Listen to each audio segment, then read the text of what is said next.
Box office దగ్గర ఒక పెద్ద సినిమా పోస్ట్ పోన్ అయితే తిరిగి రిలీజ్ కి అన్ని సిద్ధం చేసుకోవడం అన్నది చాలా కష్టమే అని చెప్పాలి. కానీ నటసింహం నందమూరి బాలకృష్ణ నటించిన లేటెస్ట్ మూవీ అఖండ 2 మూవీ మాత్రం వారం గ్యాప్ లో రిలీజ్ పోస్ట్ పోన్ అయ్యి గ్రాండ్ గా రీ రిలీజ్ కి సిద్ధం అవ్వగా సడన్ గా రిలీజ్ ను అనౌన్స్ చేయడంతో ముందు అనుకున్న రేంజ్ లో అన్ని చోట్ల రిలీజ్ సాధ్యం అవుతుందో లేదో అన్న డౌట్స్ నెలకొన్నప్పటికీ ఇప్పుడు ఎలాగోలా అన్ని మేనేజ్ చేశారు.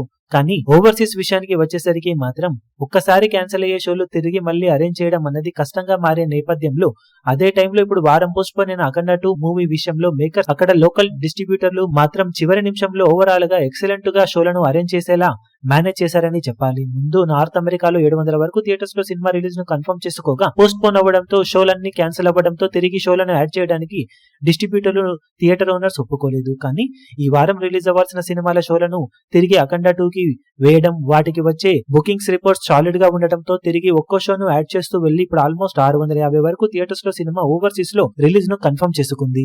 లాస్ట్ మినిట్ లో అగ్రిమెంట్ సాలిడ్ గా జరిగి ఇప్పుడు అఖండ 2 కి సాలిడ్ గ్రాండ్ రిలీజే సొంతమవుతూ ఉందని చెప్పాలి. ఈ అడ్వాంటేజ్ తో ఇప్పుడు ప్రీమియర్స్ లో ఆల్రెడీ $3 లక్షలకు పైగా మార్కును దాటేసిన సినిమా ఎక్స్ట్రాడినరీ ఓపెనింగ్స్ ని వరల్డ్ వైడ్ గా ముఖ్యంగా ఓవర్సీస్ లో సొంతం చేసుకునే అవకాశం ఎంతైనా ఉంది. బోయపాటి సీను కెరీర్ లో బిగ్గెస్ట్ ఓపెనింగ్స్ రికార్డులను సినిమా నమోదు చేయడం ఖాయంగా కనిపిస్తూ ఉంది. ఈ వీడియో మీకు నచ్చినట్లయితే లైక్ చేయండి, షేర్ చేయండి, ఛానల్ ను సబ్స్క్రైబ్ చేయడం మాత్రం మరవకండి. ఏ చిన్న అప్డేట్ ను మిస్ అవ్వకూడదు అనుకుంటే బెల్ ఐకాన్ ను ప్రెస్ చేయండి.